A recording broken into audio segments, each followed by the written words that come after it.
Shalom, shalom frères et sœurs, bienvenue dans Selon la Bible qui est un moment de partage sur les différents thèmes principaux de la Bible sous le périscope de la Nouvelle Alliance. Nous sommes toujours dans notre thème que nous avons commencé, les alliances, les liens et les réclamations spirituelles où nous avons vu que les liens existent dans les ténèbres de la lumière et nous devons choisir la lumière, nous devons choisir le créateur des cieux et de la terre. Nous devons choisir Jésus-Christ de Nazareth, car c'est lui qui nous propose, c'est lui qui nous offre une alliance meilleure, une alliance beaucoup plus meilleure, beaucoup plus puissante, beaucoup plus bénéfique pour notre vie. Et nous avons vu l'importance aussi d'avoir des alliances entre les hommes, car tu ne connais pas tout, tu n'as pas tout. Dieu a donné des dons et des talents, différents dons, différents talents à chacun de nous. Et en travaillant en alliance, en collaboration, nous allons accomplir de grandes choses. Alors aujourd'hui, nous allons parler de la nouvelle alliance. Nous parlons beaucoup de la nouvelle alliance. C'est l'alliance que Jésus-Christ est venu offrir. C'est l'alliance de la grâce où l'homme ne méritait pas d'être sauvé, mais par l'amour de Dieu, par sa grâce, par sa bonne volonté, de lui-même, par lui-même, de lui-même, il a décidé de venir nous sauver. Et il a décidé aussi de nous faire entrer dans cette alliance que nous appelons la nouvelle alliance, ou l'alliance de la grâce, ou l'alliance de la rédemption, l'alliance du salut. Alors nous allons essayer de faire un petit résumé de toutes les grandes alliances de la Bible et les comparer avec l'alliance que Jésus-Christ offre. La première alliance, aujourd'hui nous devons reconnaître qu'il y a plusieurs pensées, il y a plusieurs courants qui proposent différents nombres d'alliances dans la Bible. Il y a ceux qui proposent 7 grandes alliances, d'autres parlent de 2 alliances, c'est-à-dire l'alliance des œuvres et l'alliance de la grâce. D'autres parlent de 7 alliances, d'autres parlent de 5 alliances. Mais j'aimerais nous proposer 6 grandes alliances de la Bible. La première alliance que j'appelle l'alliance de la création, c'est-à-dire le créateur.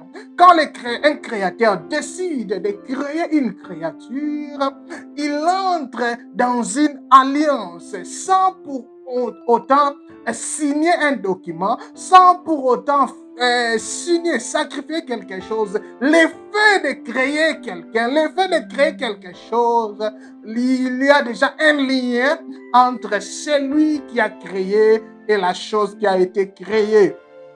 Donc, c'est ce que j'appelle l'alliance de la création ou l'alliance adamique. Deuxième alliance, ça sera l'alliance de Noé. Troisième alliance, l'alliance d'Abraham. Quatrième alliance, l'alliance de Moïse du mont Sinaï. Cinquième alliance, l'alliance de David. Et sixième alliance, l'alliance que Jésus-Christ nous propose. Donc voici les 6 grandes alliances que je nous propose selon la lumière, la petite lumière que le Saint-Esprit nous a fait voir dans les Écritures. Première alliance, l'alliance de la création, Genèse chapitre 1, verset 26 à 27. Dieu décide lui-même de créer l'homme. L'homme n'a pas fait une application pour être créé. L'homme n'a pas fait une demande. L'homme n'a pas soumis une application. L'homme n'a pas donné des exigences pour être créé. Mais le Créateur lui-même, par sa grâce, par sa volonté, dans son plan, il a décidé de créer l'homme et il a créé l'homme à son image, à son image. Alors Dieu a créé l'homme, Dieu lui-même décide aussi d'établir l'homme. Dieu a établi Adam dans le jardin et lui a promis la vie éternelle, aussi longtemps qu'il demeurait dans l'obéissance de ses commandements. Donc la vie était comme une récompense à l'obéissance. Il y a eu la mort comme le châtiment à la désobéissance. La mort comme le châtiment, comme la condamnation lorsque l'homme allait désobéir. Mais il ne s'arrête pas là. Il promet un descendant qu'on appelle la sémence de la femme. Il dit la sémence de la femme va venir. Ça, c'est une prophétie qui parlait déjà de Jésus-Christ, le Sauveur. Donc, dans cette alliance de la création, nous voyons Dieu, le Créateur, le Souverain. Lui-même, il est le protecteur. Lui-même, il est le pourvoyeur. Dieu, dans cette alliance, Dieu peut faire tout. Dieu, c'est le projet de Dieu. Il peut faire tout. Il agit comme il veut. Il agit quand il veut. Il a tous les droits parce que c'est lui le créateur. Si aujourd'hui je décide de créer quelque chose, je suis le souverain de cette chose. Alors j'ai le plein droit sur la chose. Je fais ce que je veux, comme je veux, quand je veux, au moment je veux, à la manière où je veux. Et c'est ça l'alliance de la création. Donc Dieu avait maintenant dans l'alliance de la création, Dieu a le devoir de pourvoir le nécessaire pour la créature.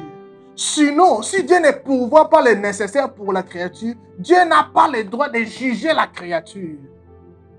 C'est-à-dire, moi, si je crée le téléphone, j'ai le devoir de donner à ce téléphone les capacités d'agir, d'accomplir la mission pour laquelle je crée ce téléphone. Si je ne donne pas le nécessaire à ce téléphone, je n'ai pas le droit de venir juger que ce téléphone ne fonctionne pas. Je n'ai pas le droit de venir juger, de condamner que ce téléphone a mal fonctionné. Pourquoi? Parce que je n'ai pas donné, je n'ai pas pourvu au nécessaire de ce téléphone. Et voilà pourquoi Dieu donne tout ce que Adam avait besoin pour survivre ici sur la terre. Dieu plante même un jardin. Dieu regarde, donne des animaux. Dieu donne des plantes, il donne la nourriture. Il pourvoit, il donne tout. Il va jusqu'à très loin, il décide, il dit, il n'est pas bon que l'homme soit seul. Il donne à Adam quelqu'un qui pouvait l'aider. Dieu a tout pourvu pour l'homme, pour que l'homme puisse vivre errer sur cette terre. Dieu a tout donné à l'homme. Dieu a tout. Sache cela qu'à cause de l'alliance de la création, Dieu a tout donné à l'homme pour que l'homme soit erré sur cette terre. Dieu a tout pourvu. Et dans cette alliance, ici, il n'y a pas de chrétien. Tout celui qui a été créé, tout homme est dans cette alliance, dans l'alliance de la création. Que tu sois croyant ou pas, tu es dans l'alliance de la création. Tu es dans l'alliance de la création. Et Dieu a pourvu pour que chaque homme puisse vivre erré. Et que l'homme puisse accomplir la mission pour laquelle il a été créé. Alors l'homme a la responsabilité maintenant dans cette alliance de travailler et de dominer la terre pour le compte du Créateur. Bien-aimé, tu n'as pas reçu la puissance, l'autorité de dominer la terre pour ton propre compte. Non. Aujourd'hui, l'homme est devenu tellement individualiste que tout tourne autour de l'homme. Alors que dans l'alliance de la création, quand Dieu crée l'homme, tout tournait autour de Dieu. Tout était pour Dieu. L'homme devait dominer la terre pour le compte du Créateur, accomplir la mission pour laquelle il a été créé. Vous allez voir même que Adam a été mis là pour travailler, pour garder les jardins. Adam qui travaillait, mais il n'y avait pas de salaire. Donc le travail, ce n'était pas d'abord pour recevoir un salaire pour toi. Car Dieu pourvoit pour toi. Voilà pourquoi quand Jésus-Christ vient, il dit cherchez premièrement le royaume des cieux. Il dit toutes les choses que c'est païen, que les gens qui se sont détournés de Dieu cherchent. Dieu va vous le donner. Étant le Créateur, il doit pourvoir pour sa créature, pour sa création. Il doit donner le nécessaire pour que la création puisse accomplir la mission pour laquelle elle a été créée. Dieu donne le nécessaire. Voilà pourquoi Dieu pourvoit même pour les plantes, pour les fleurs. Et Jésus révèle, il dit, regarde même Salomon dans toute sa gloire. On ne peut pas comparer cette gloire à celle des fleurs. Pourquoi? Parce que Dieu pourvoit aux plantes, Dieu pourvoit pour les animaux, Dieu pourvoit pour sa création. Il est le créateur, il est le souverain. Et Adam qui est la créature, l'homme qui est la créature, doit accomplir la mission lui assignée. Alors, si tu n'accomplis pas la mission que le Créateur t'a assignée, tu tombes dans la désobéissance, tu tombes dans la rébellion, tu tombes dans la trahison. Parce qu'en étant une créature, tu as le devoir d'honorer ton Créateur. Alors, la question que j'aimerais nous poser aujourd'hui, est-ce que tu honores ton Créateur? Oui, il y a d'autres qui disent que nous venons de Big Bang. Si tu viens du Big Bang, c'est que Big Bang est ton Dieu. Alors, tu dois respecter Big Bang. Mais sache qu'un jour, après ta mort, tu vas aller rendre des comptes à Big Bang. Et Big Bang va Big Banger ta vie aussi. Donc, d'autres croient encore que nous venons du néant. C'était rien. Au commencement, c'était rien. Alors, si toi aussi, tu crois que nous venons du néant, c'est que c'est le néant qui est ton Dieu. Alors, après ta mort, tu vas rentrer dans le néant. Mais nous croyons qu'il y a un esprit, une intelligence supérieure, un être suprême qui, lui, a décidé de tout créer. Et il nous a créés. Et nous lui devons honneur, nous lui devons gratitude, nous lui devons respect. Nous devons respecter et accomplir la mission qui nous a assignée. Donc, à cause de cette alliance, Dieu a le plein droit de juger le monde entier parce qu'il est le créateur. Chrétien ou non, que tu acceptes Jésus ou pas, puisque tu es une créature, puisque tu ne t'es pas créé toi-même, puisque tu n'as pas décidé à être sur cette terre, Dieu a le plein droit de te juger. Donc aujourd'hui, tu peux dire, moi je n'accepte pas ces choses-là de la Bible. Moi je n'accepte pas la Bible. Moi je ne suis pas chrétien. Moi je n'accepte pas ces choses-là de Dieu.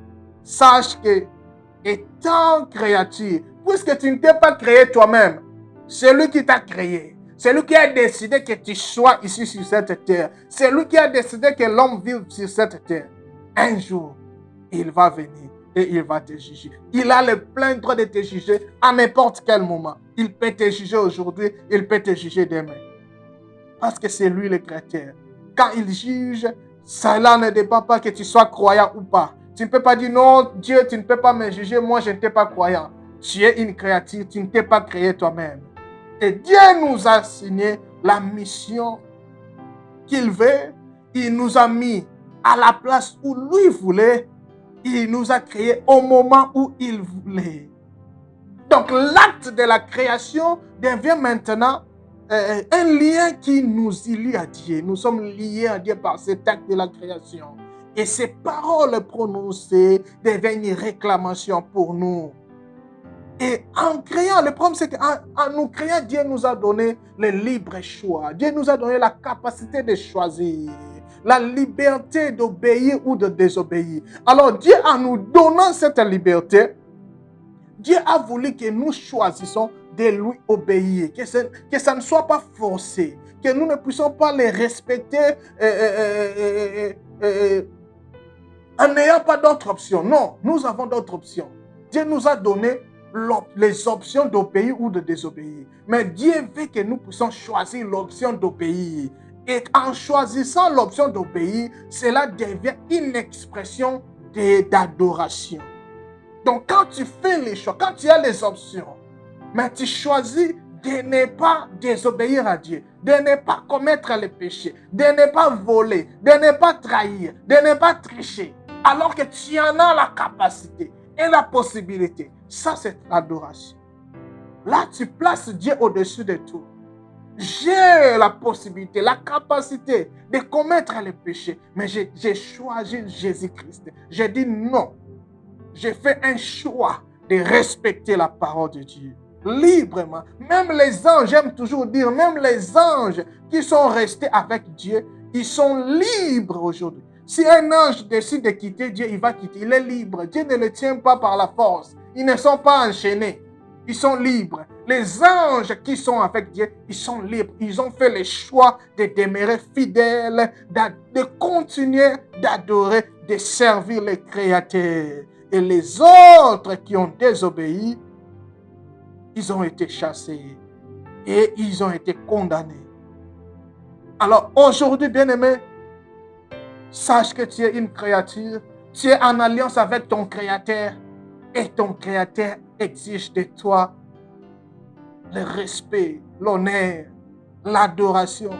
Mais tu as la possibilité de désobéir. C'est le libre, tu es libre. Il t'a donné cette liberté. Mais il veut que tu puisses l'obéir, que tu puisses choisir de l'obéir. Et cela sera une expression d'adoration, bien-aimé. Aujourd'hui, des fois, étant chrétien, des fois, quand nous voyons la mort, quand nous voyons la souffrance ici sur cette terre, nous condamnons Adam. Mais bien aimé, nous avons tous agi comme Adam. La Bible dit tous ont péché. Nous avons tous commis des erreurs. Nous avons tous commis des péchés. Nous continuons à commettre des péchés. Cela veut dire nous continuons à agir comme Adam. Nous continuons à agir comme Ève.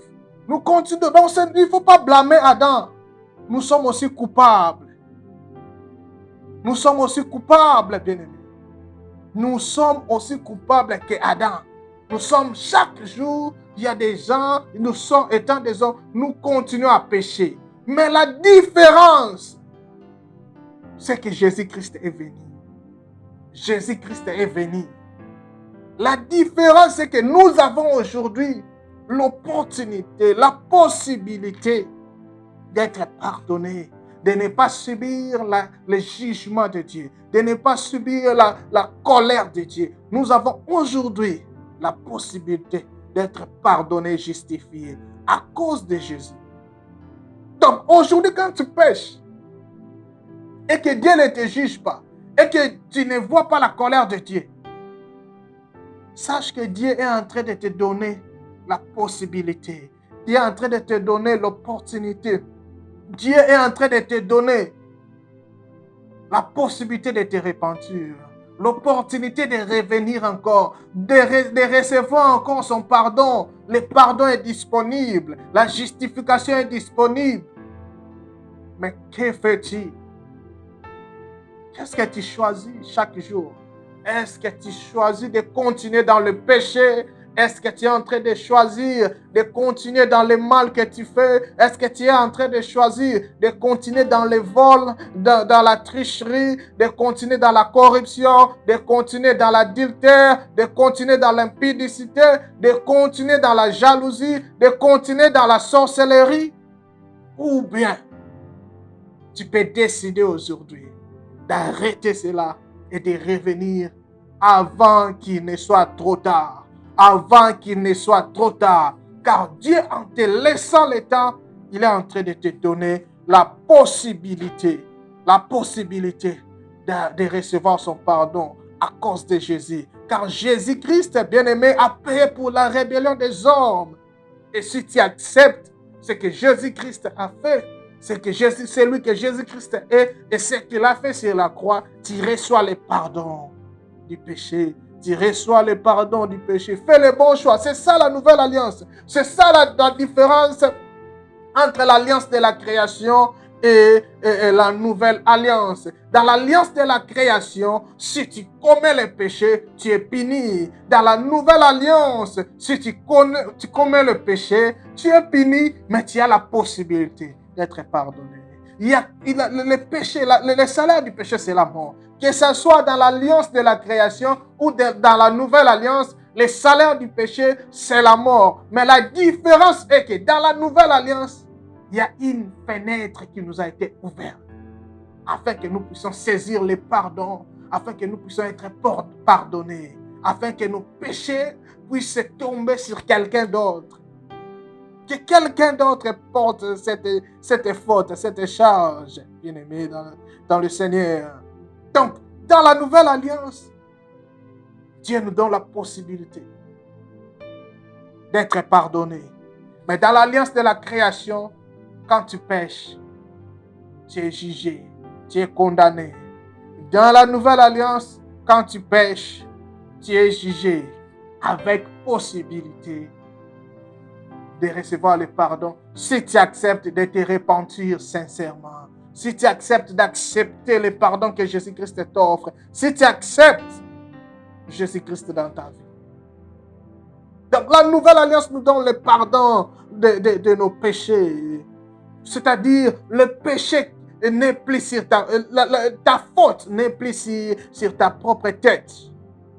C'est-à-dire quand tu pêches, tes péchés sont toujours là. Mais Dieu prend ce péché, le met sur la tête de Jésus-Christ. Jésus porte tes charges. Jésus accepte de porter ce fardeau plutôt. Jésus accepte de porter cette faute, cette condamnation. Toutes tes fautes sont transférées vers Jésus-Christ. Car la justice divine doit être satisfaite. Dieu est juste et c'est lui qui paie. Le péché doit être condamné. Mais la différence dans la nouvelle alliance est que ce n'est pas toi qui seras condamné. Jésus peut être condamné à ta place. Jésus a été condamné pour le péché du monde. Il suffit de croire. Il suffit de croire, bien-aimé.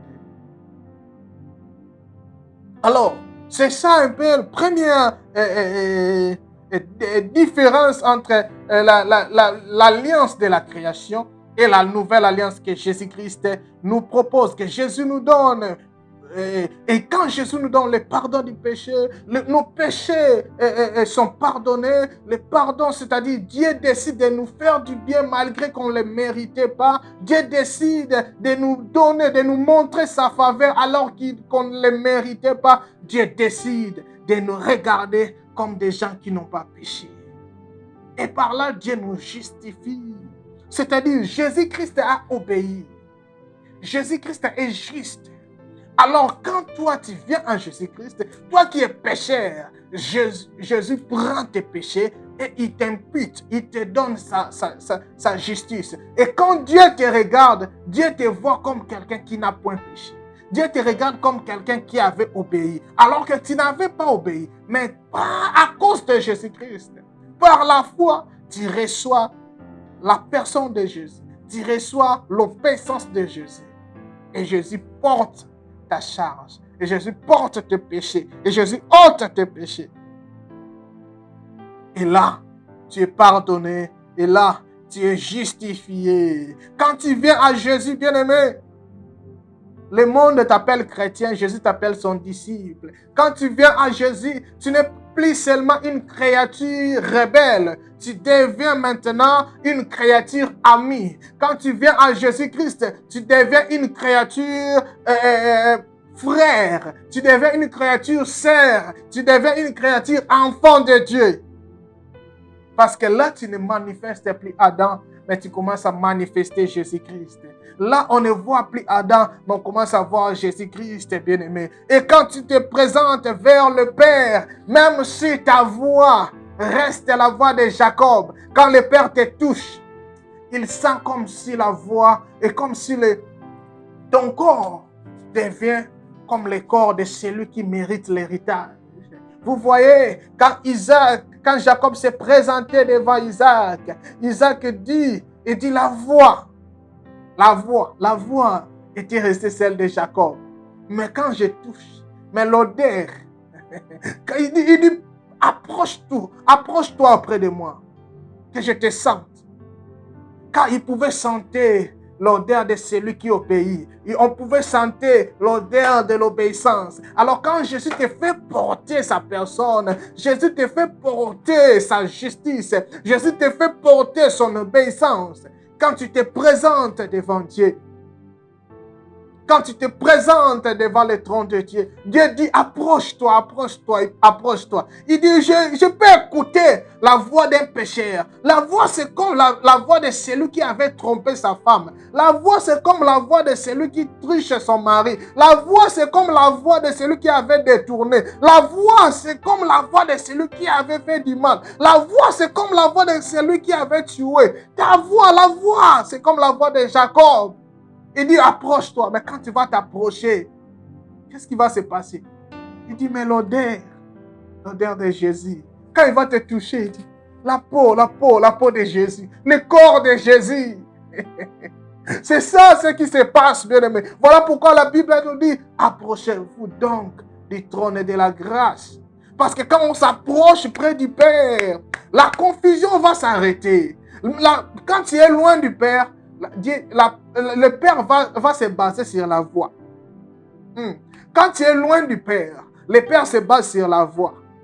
Mais quand tu t'approches, le Père commence à sentir. Le Père va te toucher. Et quand le Père sent Il sent l'odeur de l'enfant qui mérite l'héritage de Jésus-Christ, les premiers-nés d'entre les morts. Il sent l'odeur de l'obéissance. Il sent l'odeur de l'adoration. Il sent l'odeur de Jésus. Et quand il te touche, c'est comme Jésus-Christ.